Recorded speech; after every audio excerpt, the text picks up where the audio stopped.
Information Station 1370 WOCA. Ocala.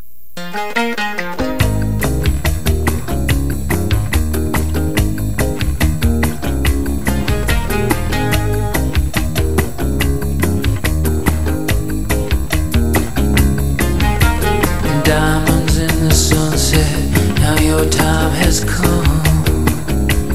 All right, 5 minutes after 9 o'clock. Thank you for tuning in. Got a good conversation going on right now. I'm going to have a question answered that I've always wondered about.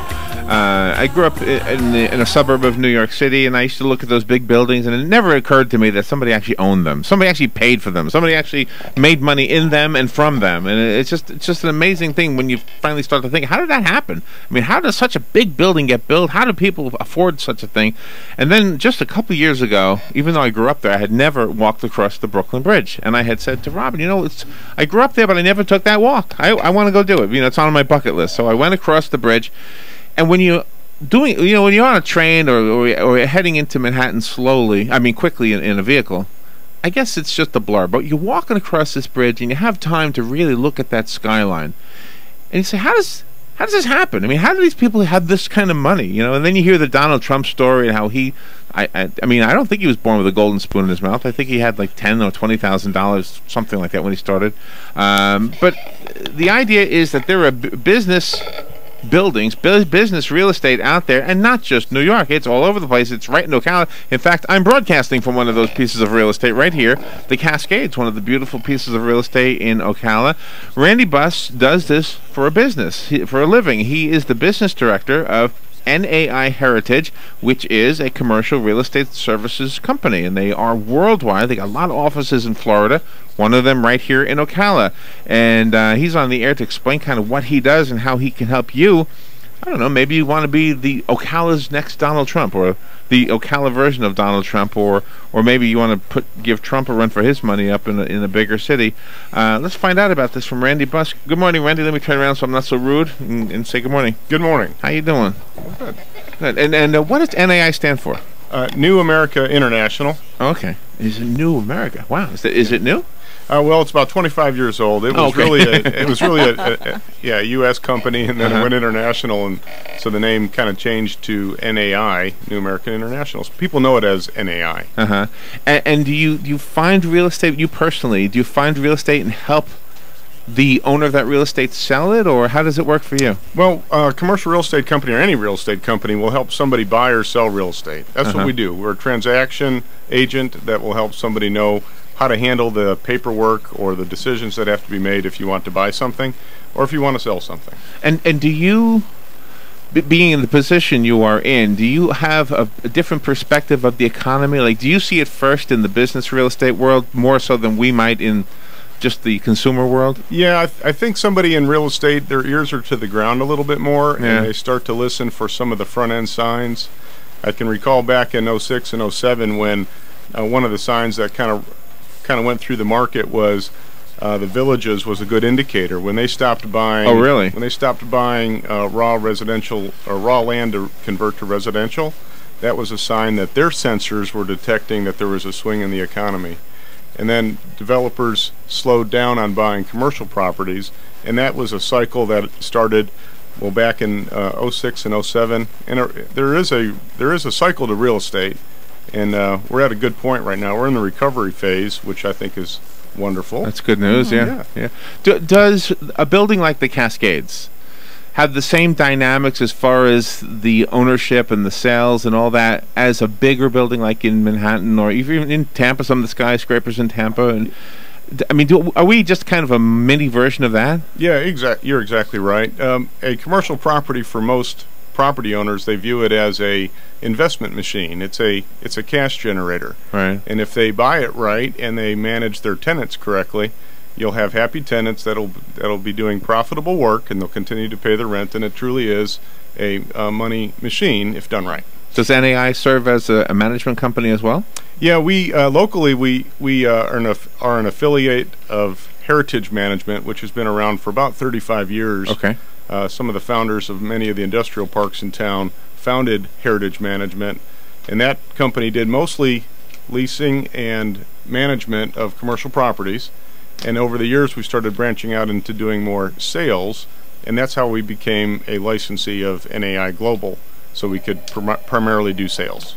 There are some of the shopping centers when the grocery store chains leave, like Albertsons down the road on 25th Avenue. They're so huge they can accommodate a large business. Why would an entity like the Social Security Administration just, go to an area that has no building on it, build from the ground up, instead of utilizing a building that really could have been profitable to them with parking and everything included? Why would they go to that additional expense? Well, I suspect, like I had properties that were submitted to the Social Security Administration for consideration. They put out what's called a solicitation for offer, SFO. And every landowner that has interest, including probably that vacancy, should have submitted their property to the company of that was facilitating, a brokerage firm, Jones Lang LaSalle, that was facilitating the SSA lease, and they would have submitted their property. Now, it's a lengthy process, so if you didn't think that you were going to be successful, you might not want to invest 30 or 50 hours in preparing a submittal for somebody like the SSA to consider. But they should have. Yeah. So who do you normally work with? Let me try to understand this from my perspective. If you're working with a homeowner, it's to a man and a woman, a man and his wife, or something like that. When you work with the commercial real estate, do you have like a whole board of people that you have to work with, or do they assign one person to be the person to go to? That's a great question. Typically, nonprofits will have a board. It will be a board of various people that will begin to go searching for space, and it's pretty easy to detect kind of where a caller is going when they are the head of a search committee. You can pretty much assume that they're going to be leading a nonprofit looking for space. But a corporation will typically have a site selector, and they're really knowledgeable about real estate, probably in other markets. So they'll call you directly and they'll say, my criteria is such and such, I'm looking for a space. I'm doing that right now for a national auto repair shop. They're looking for a space in town. Oh, really? They'll call me and they'll say, this is my criteria. I would like to find a vacant building if possible. If not, how about we do a build-to-suit? So you go down multiple paths. So you not only have like first dibs on understanding what's happening in the economy, but also who's moving into town. Well, we will often get calls. I mean, our firm, does have a nationwide reach. We're in more MSAs than any other international commercial real estate company. So there's probably a headquarters in one of those other towns that's saying, I'd like to be in North Central Florida. How can we find a spot in North Central Florida? Yeah. So then they go to the affiliate of NAI, which would lead to us. So then do you find yourself in the position where you're not only selling the real estate but also the community? Do you have to kind of sell them on the idea of being in Marion County, for example? Yes, and I'm not the most well versed at that, but the good thing about working in this town is there's a good strong Chamber of Commerce or CEP now, and the CEP, that they put on their hat and really sell the community. They know all the statistics that are really important for the leaders of these corporations that want to pick Ocala to go to, to come to. We do, I guess you can tell we do the show live. The phone is ringing. You can't hear it, but you see the lights coming on over here. So let me go to the phones. You're okay with going to the phones, Randy? Yeah, should I? Randy, that'll be fine, yeah, the headphone might help. Randy Buss is who you will be speaking to. He's with NAI Global, also working with Heritage. So I don't know, do we want to call it NAI Heritage? Yes, NAI Heritage. NAI Heritage. Okay. The source in Florida for commercial real estate. Good morning. Thank you for being patient and waiting. You're on the air now with Randy. Hi, I just have a quick question. How does Ocala compare to other markets in terms of the real estate recovery? Well, Ocala is recovering like the rest of the market, but in terms of Florida, if your question's about Florida, Miami was the first metro market to start doing better about 2 years ago, and there's kind of a propagation from the southeast toward the northwest across the state. So first picked up in Miami, then it picked up in Fort Lauderdale area, and then it starts picking up on the southwest coast, and it makes its way across to Orlando, and it'll eventually continue northwest from here. Gotcha. Okay, thank you. That's interesting. Now, is it traveling in that way because of size of cities or because of geography, where we are? Miami was doing well because it was hit really, really hard 5 years ago, and international money started coming in, and Brazilian money in particular.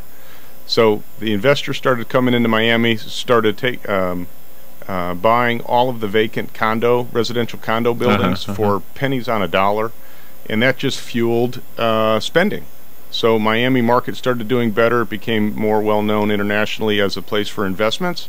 So Miami starts doing well, and that propagates northwest. Just like it did 5 years ago, where many of Ocala's and the Village's residential buyers were really coming off the coast. Isn't that amazing? You know, I must have been down there at that point in time, because I remember seeing and commenting on all of the tall buildings in Miami, and every one of them seemed like it had a crane on it, like doing something, making it bigger or improving it in some way.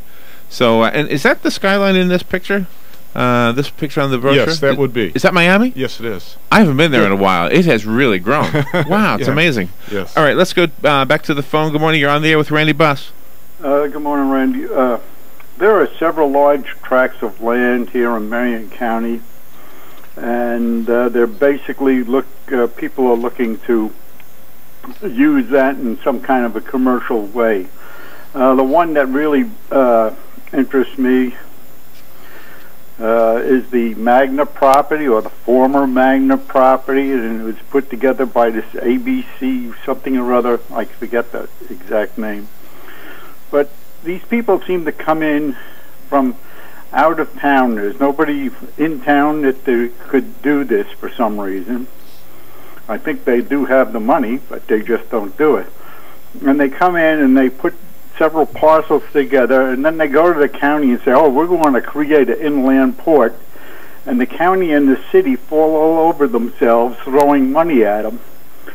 4-laning roads into a piece of property, i.e.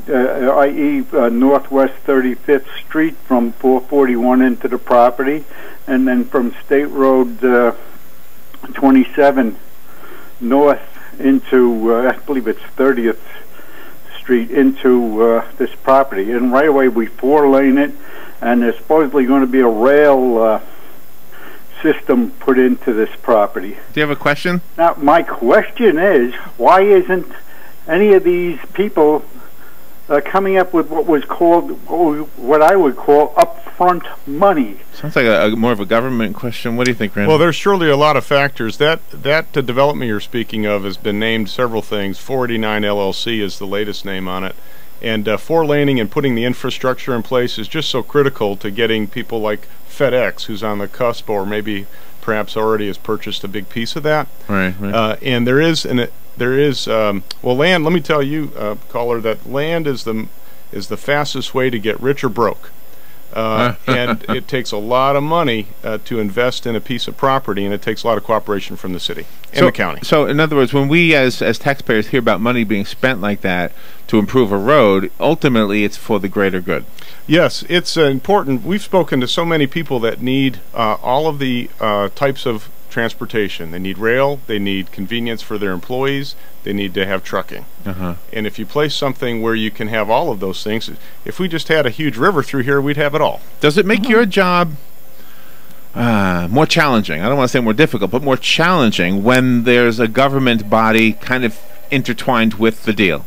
Like in that case? It hasn't happened yet that it's made it complicated. You cannot pull off something as large as that project the caller was calling about without having the government, some municipality involved. It's pretty big. Can I ask you now, if I'm off the page, and this probably doesn't apply to you, just tell me so and we'll move on. But we heard about something called REITs, real estate investment or something. Do you deal with that? In other words, could a small layperson like us, we're not the Donald Trumps of the world, but could we have like a 0.1% or something in a building here? Go to your favorite financial planner and ask to invest in a REIT.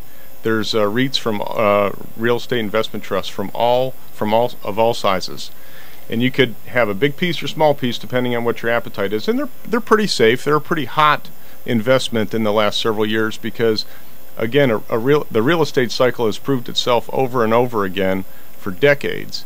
And right now we have just passed what I think is the bottom of it. So real estate investment trusts are investing in real estate. They're buying up homes like individual investors are, right, and they're buying up buildings. So you literally own a small piece of a bigger piece of property. Well, yeah, you become an investor in a company that owns that real estate. Interesting. All right, let's go back to the phone and say good morning. Thank you for waiting for us, by the way. You're on there with Randy Buss. Yes, good morning, Randy. In your estimation, how much longer do you think it'll take the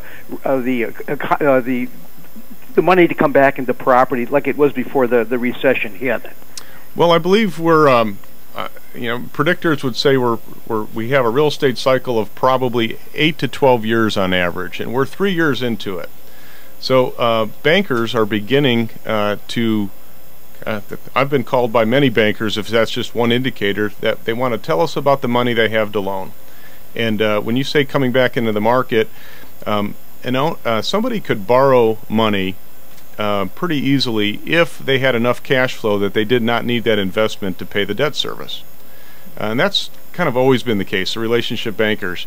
But if you needed that income from the property you're buying to pay the debt service, then the banks are going to require a lot of security, and they need confidence in the market. So I'm sensing we're at the beginning of where money's coming back into the market for investments. It's called non-owner occupied lending. Talk to your favorite banker. There's a number of local and national banks right here in Ocala that will help you borrow. Okay, now let's go to the smallest commercial business that you would represent. Would it be like the aquarium store across the street, Sure, for example, something like that? Fine example. So that would be that you wouldn't shy away from something like that. No, if they were to call me and say that I'm looking for a new location, I'd be happy to help them. They tell me their criteria. I have to kind of in my head qualify them as a likely buyer. Do they have the finances to be able to borrow? Or if they're a cash buyer, that's even better. Cash buyers are pretty much the most popular buyer right now because there isn't a lot of lending yet, just like the caller a moment ago asked. And if a person, if you help a business relocate to another side of town to an already existing structure, but they want to have something special done to the outside of the structure for aesthetics because it looks, dated or something, do they make that change? Does the money come out of their pocket or from the pocket that they're buying it from? That's a great question. What you really do is test the interest of the landlord when you ask that question. If you approach a building that's a little rough on the outside and you as a tenant have security, you can often ask that landlord to amortize into the lease some improvements that are aesthetic or cosmetic. Oh, okay. You can even ask them to do some of your interior build out. Now, if your broker has knowledge of that landlord, it's more helpful because you'll have a better feel of whether you ought to expect it or it's just a dream and you hope for it. That's where representation can really help you. So you aren't really, you don't wash your hands of a property once it's sold. You still play a role, especially because of the heritage part of your name. If let's say I own the aquarium store across the street, and I want to move to a new location, and the Cascades looks pretty nice, but obviously I can't buy the whole Cascades. So you might help me figure out a spot in the Cascades where you would move to, as a tenant instead of an owner. That's right. It would be called tenant representation, and it takes the same form as buyer representation, which is what a broker does for a client. So I would look. They would tell me their criteria if they would like to lease a space, and over the years, you kind of learn who are the landlords in town, and you kind of learn the tolerances, and you kind of understand what deals they've done in the past. None of this is written down. It all is known by commercial real estate agents that kind of do this for a living. So you would know kind of what that landlord has historically done, and when you're representing the aquarium store, trying to get lease space, it's easier for you to negotiate terms that are beneficial to your client. The recent extension of what is now being called, used to be called 42nd Street or Osceola Boulevard is what they're calling it now. The road that now connects 200 all the way out to Maricamp Road? Yes. Is that where it goes? Do you know what I'm talking about? Yes. It helps people in the shores get to the marketplace area a lot quicker. That, to me, looks like it has turned what used to be, I guess, just farmland into the potential for commercial real estate. So does that ever happen where, and in fact, wasn't that whole marketplace that used to be a horse farm right there, right? I believe it was. It's a little before my time. Yeah.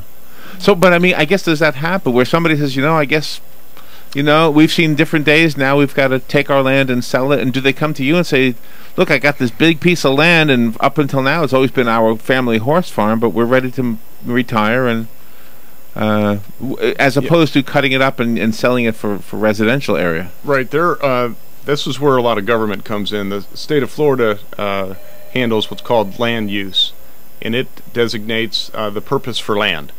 And it could be agricultural, it could be retail, and then there's a local municipalities handle zoning. Zoning is an overlay on top of land use, and it ought to match. If you have a commercial land use, you ought to have a commercial zoning. So you just can't take any piece of land and turn it into commercial. And in that corridor you're talking about, as you drive it, the most valuable commercial corridors will be those that you can have commercial activity on both sides of the road. They become sought after by competitors of each other. The Home Depot and the Lowe's, the Red Lobster and the Olive Garden. Really? Yeah, the KFC and the McDonald's.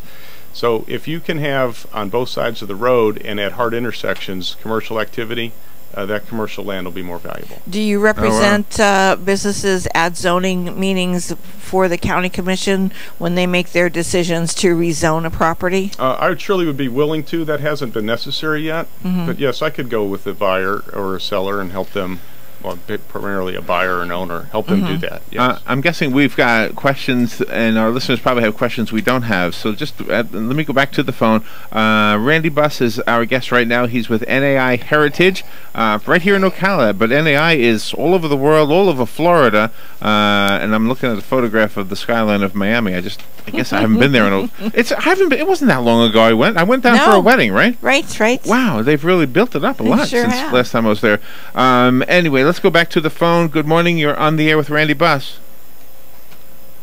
Maybe not. Maybe nobody there. All right, they hung up. Whoever that was. If you do want to speak to Randy, the phone number is the WOCA Climate Control Source Hotline. Did I say it right? 622-9622. Yeah. So you're representing the Cascades? Yes, actually, our Heritage Management affiliate is managing the center for the current owner. Yes. Yeah, I remember when it opened up, and it was exciting because it was a new retail place, but now it's become a more of an office complex. It is. It's been repurposed. The mall, the mall helped change the need for it, and that happens with properties. They'll get repurposed. It's really a unique setting. I think it's interesting. It's a very interesting center. How long can a property remain vacant before you really can sell it to a person for their business? Well, after a couple of years, it starts to get tainted. The most classic thing that occurs is when a restaurant has several attempts. A building has several different people come in it and try to run it. That's typically the most damaging to a building. But you could have other retailers come through it. Retailers and office users will change the purpose inside of a building pretty often, and it often does not get tainted. Restaurants do struggle with that issue sometimes. Just comparing it to home sales and home buying, does your job deal with the same kind of issues like the probate, the waiting for the court liens and all that stuff? Do you have to wait for all that stuff? Well, it's foreclosures have been a real popular situation, unfortunately, for many. And there's a lot of court cases that are causing issues in selling property. And looks like you have another phone call over here. Good. Oh, not there. Well, let me take this line over here. All right. Good morning. You're on the air with Randy Buss. Are you there? Whatever. All right. The phone lines are messed up. I don't think it's the phone lines, though. I think it's the callers. If you do want to speak to Randy right now, maybe you've got an idea for buying a piece of property or to start a business. Maybe you've got the American dream to have your own little business. Good morning. You're on the air with Randy. I would like to know what it takes to become a licensed agent. All right. Well, the first thing you would do is you take a course from the Florida that's been sanctioned by the Florida Real Estate Commission, and you'd get your license by going through about a 60-hour course. Within 2 years after you finish the 60-hour course and pass the test, you have to take another course, which is 45 hours, and that would lock in your basic sales license that you just have to keep active as long as you want to practice commercial real estate of any type. And then if you want to become a broker, there's a similar path. Again, another primary course and another post-licensing course, and you have to practice real estate for a period of time before you can take your broker's license. All right. Sounds like something you want to do, huh? Yes, yes. Thank you very much for the information. Yeah, and I'm guessing that's probably how a lot of the names that we know. I mentioned Donald Trump. I don't know any famous ones, but he's an example of that. Maybe right? you'll be famous one day. Yeah, I don't know. But, here's the interesting thing. Going back to my walk across the Brooklyn Bridge, when you look at the names on the buildings, a lot of them are different than when I was a kid. When I was a kid, it was Pan Am. I can't think of all of them now. But now it's like MetLife. It's all insurance companies. That's right. So obviously insurance companies are becoming the landlords for a lot of those buildings. Well, it's often the naming rights. Like we could name the Cascades after you, Larry, if you buy it. Right. So the naming rights become primarily the choice of the landlord, and it's usually given to the largest tenant. Oh, really? So yes, I didn't know that. It could change. The landlord could be the same, and it could go from a MetLife building to a Prudential building. And is that what happened with the Freedom Tower, the building, the centerpiece building of the World Trade, new World Trade Center? I don't know if that's what happened. Okay. We'll squeeze in one more call. Good morning. Thank you for calling. You're on the air with Randy Buss.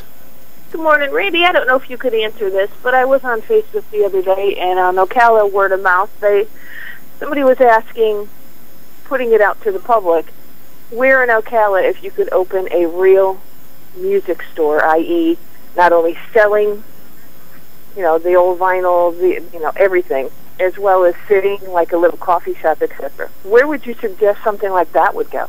Well, the first thing, that sounds kind of like a fun place to go.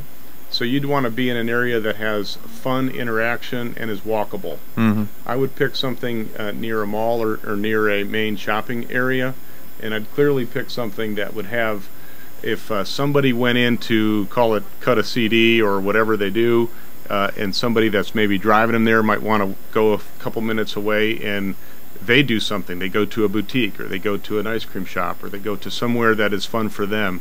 So I would pick an area that has a walkability to other fun, simple services. I used to love record stores. Yeah. Thank you. Appreciate the call.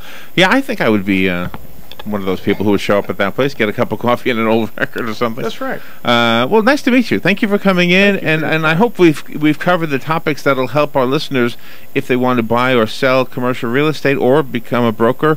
Is there a website that you can leave the listeners with? www.naiheritage.com. Okay, and do you want to give out your phone number? Yes, it's 352-482-0777, and you'll see that on the black, white, and red signs scattered all over the county. Including one right here at the Cascades. There's one here too. I believe so. Well, nice to meet you, Randy. Thank you for coming in. And this broadcast will be up as a podcast on Facebook and YouTube and all the other things before 2 o'clock today. If any of our listeners want to share it with their friends and perhaps go together and maybe become a corporate entity of your own and own some commercial real estate. It's a great time to buy. Thank you. I'm glad you made the connection, by the way, with how the Chamber of Commerce helps to promote the community as well as what you guys do. Yes. So made a big difference. So we'll take a little break and we'll be right back. Why are so many Florida residents racing to the Walt Disney World theme parks to rediscover their all-time favorite classic attractions and explore what's new? They got a great deal on the 3-day Discover Disney ticket for just $119 plus tax. And why should you be racing to WOCA.com right now? Because you could win your tickets from the source. So get